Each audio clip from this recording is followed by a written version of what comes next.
Everybody, Average Picker here. So last night I did a little video just documenting a build on a challenge lock because it's just going to be a little weird for whoever guts it. And I figured let's just have a video out there. But some of you responded and were really quite excited to kind of see a behind the scenes, I guess, of challenge lock building. Now I have done some tutorials on challenge lock building before. They are in the playlists, wherever you need to click to get to that. So you could go look at that. But I thought, you know what? Can you have too many tutorials? Probably not. So I thought, let's start another one. Let's build a challenge lock from the ground up and go through and look at it. So yeah, part one, building a challenge lock. So challenge lock building 2, part 1. Is that what we'll call it? Let's get to work. Okay, so there's a couple of approaches we could take to this starting out. And so I thought I would just kind of break that down, even though you kind of probably already know what some of this is. So yeah, we can kind of start from scratch. I don't mean complete scratch where we'd be making an entire lock. Obviously, some people do that. We could go from scratch, or we can do existing, right? So the difference is here, scratch, we're going to use a blank key. We have to cut it to the bitting and everything like that. We're going to be pulling and not just using necessarily the pins that came with the lock. We'll pull in from our stock of spare pins and things like that and shape them as needed. Existing wise, you'd be working with an existing key, one that's already, pre-cut, using that bitting basically, and we're not going to have to do any keys, and we'll probably just use the existing pins, put some shape on them, whatever. And then you can kind of do them intentionally or randomly. And intentional, I'd say, that you're putting some thought into it. You're thinking about the pins and the shaping of them. You're thinking about also where you're going to place each one in the lock and what the bitting is going to look like. Is it going to be a bunch of low cuts and then highs, all lows, high, low, low, high, that kind of thing. And I call it random for lack of a better word. We're just you'd have fun. You're just pulling the pins out. You're going to shape them to your heart's content. You're not going to worry too much about where they fall on the shear line or anything like that. How it works out is how it works out. It's not to say this stuff can't be for fun. It's just here, we're not going to worry about anything too much. And probably the easiest version to do is existing and kind of just random, where, you've got a pre-cut key, you're going to pull the pins from it, put some shape on them, pop them back in. What will be, right? We're probably going to do something a little more along these lines, just because there's a little more to learn, I guess, in there. We can cover some more ground than if we just kind of shaped some random pins. So of course, obviously though, you're going to need a lock, and you're probably just going to choose whatever the crappiest lock is you have, especially early on. It can make a big difference, choosing something much higher end or whatever, but you've got more invested in it. In our case, we're going to be choosing an easy set. This one's already picked open. Why are we doing an easy set? Well, we're doing an easy set because I've got a ton of these. I've got a lot of other stuff, but besides having a ton of these easy sets, it's a KW1 keyway. I also happen to have about 200 blanks for these, where some of the Schlage keyways, I've got much more limited blanks. I may only, in fact, have 1 or 2 kind of basic Schlage blanks. So we're going to go with what we've got a lot of.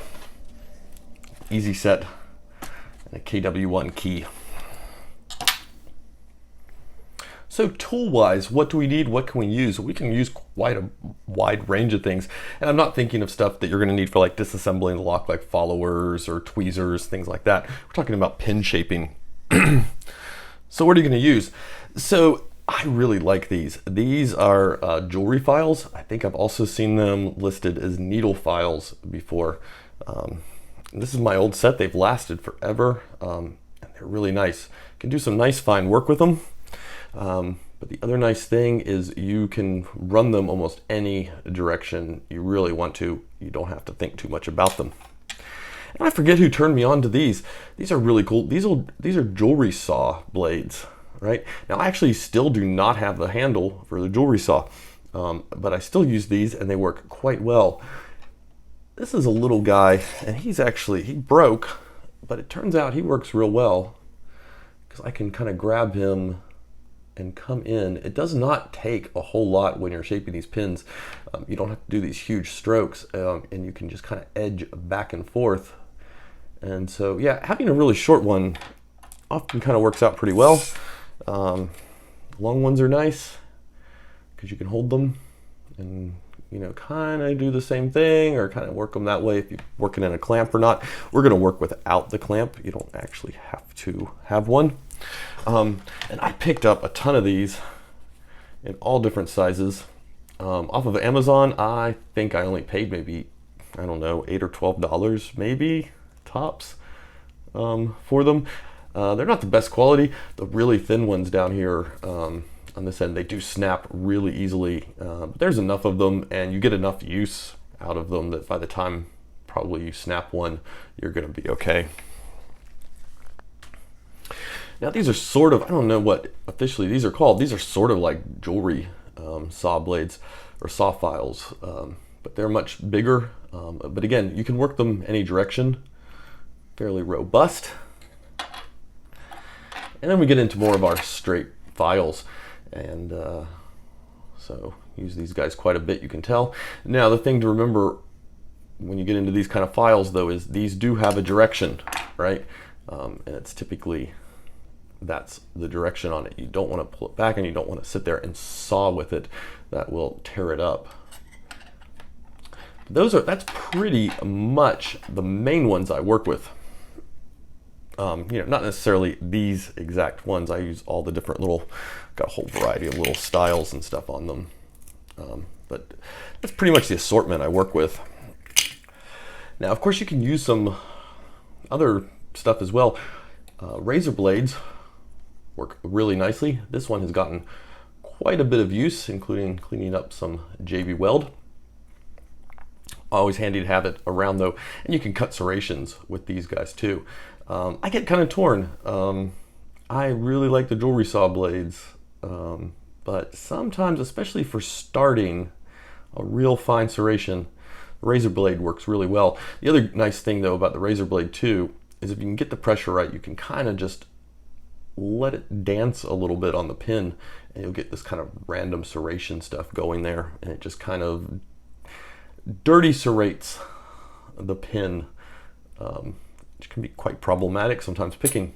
But the other thing I will use sometimes, I will use Dremel bits, right? I will get the Dremel bit in there and shape and see what it does if I put it against the pin, especially these little engraving bits.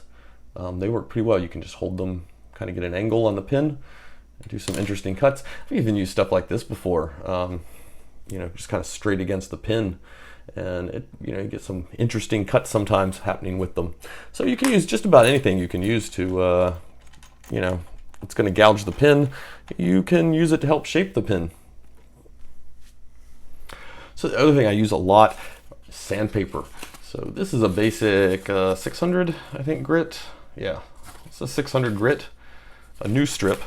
I still keep on hand this really old 600 grit. And I tell you, this thing's about as smooth as 1,000 plus probably at this point.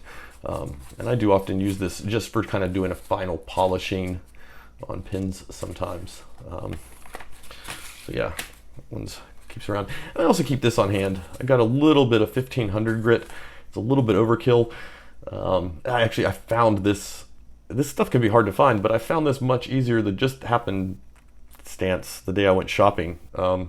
There was a whole lot of this and not a whole lot of like 1,000 or 1,100 or anything like that. So I ended up buying a 1,500. Works fine because we're really just using this kind of for those final touches and final polishing. And other stuff I use, JB Weld, the Quick. So this stuff is kind of garbage, actually. If you're trying to do something serious with JB Weld, I do not recommend the Quick. It just does not seem to want to hold, but it does bond and start to get tacky pretty quickly, even within about probably 4 minutes of working with it, which makes it actually pretty good for covering construction holes. So these tubes are pretty much just reserved for construction hole filling. I have also used Gorilla Glue to fill construction holes with. You know, it's sitting here on the counter, so I tend to use it. I don't overly recommend it. This stuff, despite what it looks like in the bottle, is actually a lot runnier when you have just a small portion doled out. And you've got to really be careful and balance the lock, get just enough in there. It can start to run all over the place. So not the best, but you can use it if that's what you've got. Though, as I showed in another video, I also filled a construction hole with a peanut one time, so, you know. But overall, I'd recommend get some JB Weld. Go ahead, go for the quick, especially if you want to do as much work in one push as you can without waiting really for the stuff to cure and everything. The ultimate long cure time on this is still probably overnight, but you're good to start working with it, you know, somewhere within 5 to 10 minutes, probably, I'd say, after mixing it up and applying it. So I should be using this really cool folding pinning tray that Lock Lover sent to me. It's very neat, man. Appreciate it a lot. What I'm going to do, though, is lay them out on this piece of crap board that I cut some time ago. And what I typically like to do is just gut the lock first, get the parts laid out, even though we're going to be swapping around and swapping in and out the drivers and things like that. I like to just get at least basically laid out. I hang on to the tail pieces now. I used to just throw all the tail pieces into a pile. But you know what I discovered? Not all tail pieces fit well on every single lock. And what I ended up with was this random pile of tail pieces that did not always fit real well. And so I'd have to go digging and hunting and trying to thread them. So now I try to keep the tail piece with the lock, except for this piece. We're gonna toss that. We don't need it at all. Okay, so let's gut the lock. I am gonna be careful because there is no key for this one. So I'll be a little careful so that it doesn't shut itself while we're doing the gutting. We don't really have to be at all careful. We're making a challenge lock. All of this is going to change. So I typically set that piece up there. I put the little pin for it in there. We'll see if the spring wants to come out. It does. And I put it with the spring. That is probably the most organized I am when I'm doing something like this. Now I'm just letting it all dump.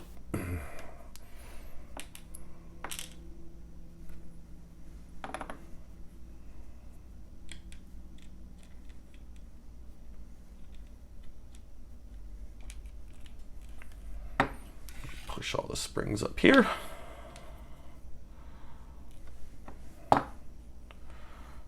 We'll lay out our drivers that we're probably going to end up by the end not having to use maybe one or two of these guys. I like to use key pins a lot of times for drivers just because it can give you a little bit more to work with. And you know, I actually have some bar stock now that Lock Lover also sent me.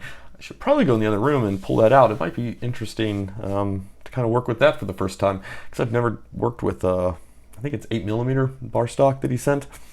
That might be kind of interesting to try to do along in this process.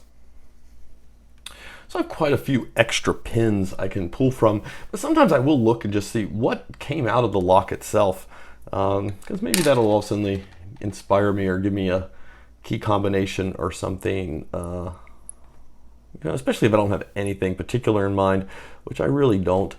But we want to try to make something that's kind of challenging. You can load them up and kind of take a look at what we've got going on. So in a case like this, we have, you know, a couple pretty hefty lifts towards the back of the lock, and not so much up in the front of the lock. Though that's, you know, fairly respectable. It's not just sitting all the way tipped up there. So maybe we'll go with something like that. We're going to have to fill these holes because undoubtedly we're probably going to reduce the diameter on something. God, those are chunky. Yeah, we'll have to get those filled. And we'll see where inspiration takes us. I don't really have a single idea at the moment. Even though we're going to put a little bit of thought into this, we're going to at least try to get all the shear lines and stuff fully utilized in it. Okay, so I think we're hitting the 15-minute mark, and I really don't want these videos to run too long. Though if you don't mind watching a longer video, let me know. I've got no issue doing them. I just feel like at some point 15 minutes is about what people want to spend watching this stuff, but I'm more than happy to sit down and plow ahead on a challenge lock build for like 40 minutes or something like that. If that is what you want to see, I am more than willing to do that. So yeah, we'll end this part here. Part 2 will come up. We'll start shaping pins, of course, with the Dremel and the files, and start to form an idea of what we're going to do. And I'll kind of touch on some misconceptions I've had before, and just some ideas behind pin combinations and stuff like that. Maybe, probably something like that. So, all right, everybody, have a good one. See you around for part 2 if you're interested.